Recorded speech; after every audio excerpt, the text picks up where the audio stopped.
ఏంటి? ముందు ఆ ఆనంది దాని వెనక మనం నడుస్తున్నాం. అసలు దాని వెనక మనం నడవడం దేనికి? సెండ్ ఆఫ్ ఇవ్వడం అంత అవసరమా? ఓసి పిచ్చిదానా, నీకొక విషయం తెలీదే? అదేంటో చెప్పొచ్చుగా. రుణశేషం శత్రుశేషం ఉండకూడదు. శేషం అంటే బ్యాలెన్స్ కదూ? అవును. దానంతట అదే వెళ్ళిపోతుంది కదమ్మా. వెళ్ళిపోతుంది కానీ తిరిగి రాదని గ్యారెంటీ ఉందా? రాదమ్మా. ఆనంది మాట మీద నిలబడుతుంది. నీ మొహం, నువ్వు కూడా మా వదినలాగే అదే మాట పట్టుకుని కూర్చున్నావు.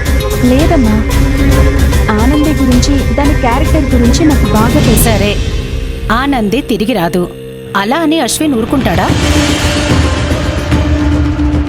ఈ మాట కరెక్టేనమ్మా.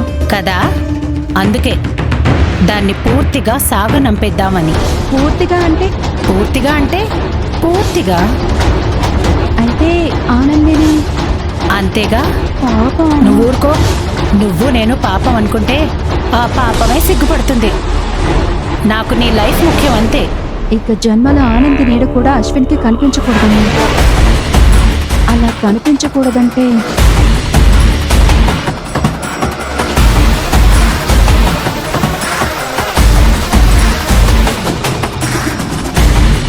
ఎక్కడున్నారా? ఆనంది రేటు మీదకి వచ్చింది. ఓకే, జై, మీరేం చేసినా దాని కడుపులో బిడ్డ ఉందని గుర్తించుకొని ఎక్కువ శ్రమ పడకుండా పనిచేయండి.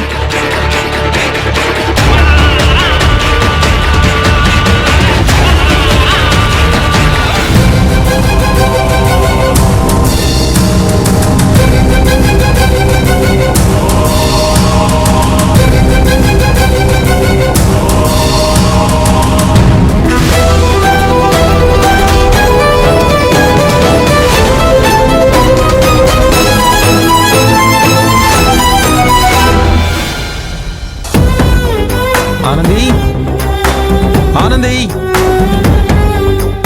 ప్రసన్న, ఆనంది డిన్నర్ చేసిందా? సమాధానం చెప్పవేంటే? ఆనంది, ఆనంది. నువ్వెంత పిలిచినా వదిన రాదురా. ఎందుకు రాదు? ఎందుకంటే వదిన ఇంట్లో నుంచి వెళ్ళిపోయింది కాబట్టి. వెళ్ళిపోయిందా? ఏం మాట్లాడుతున్నా? అవును, వదిన వెళ్ళిపోయిందిరా. వెళ్ళిపోవడం అంటే అసలు ఆనంది ఎక్కడికి వెళ్ళింది? తెలీదు. ఎక్కడికి వెళ్ళిందో, ఎలా వెళ్ళిందో ఏమీ తెలీదు. అదేంటి, ఇంట్లో ఉంటుంది కదా, సడన్ గా ఏముంది ప్రసన్న? ఇదిగో ఈవిడే, మనల్ని కన్న తల్లి, మహాతల్లి, నెలలు నిండిన ఆడపిల్ల అని కూడా చూడకుండా ఇష్టం వచ్చినట్టు మాట్లాడి తనని ఇంట్లో నుంచి వెళ్ళిపోయేలా చేసిందిరా అన్నయ్య.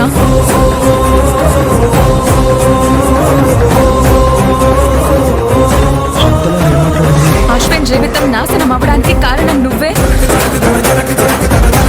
నువ్వు అడుగు పెట్టగానే మా తల్లి కొడుకుల మధ్య శత్రుత్వం స్టార్ట్ అయింది.